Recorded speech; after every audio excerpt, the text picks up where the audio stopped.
Now this morning with CPI we had some action. With the S&P right now, it's just kind of flopping around the halfway in the opening. They opened and they kind of sat there a bit and then checked out the overnight high and then came back.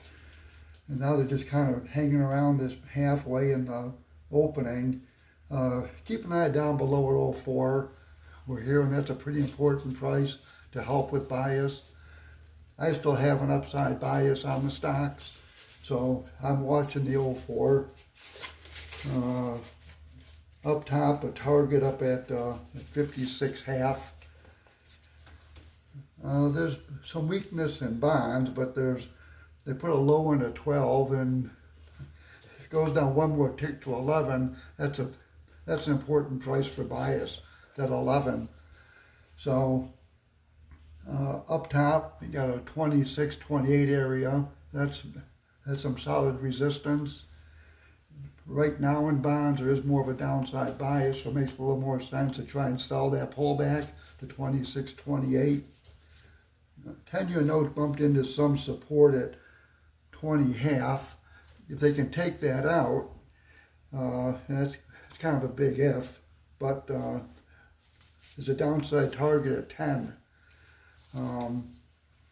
But again, that's an important price for bias, 20.5 and 10s. They're keeping 5 years a bit firm, and again, it just kind of shows me that there's some work here on the yield curve. They got the bonds compared to 5s, they're kind of soft. They're keeping the 5s kind of propped up. But for what it's worth, if the 5 years can trade some 18s with some conviction, you can see a drop there too. 108, 18 sellers, 18s trading hard.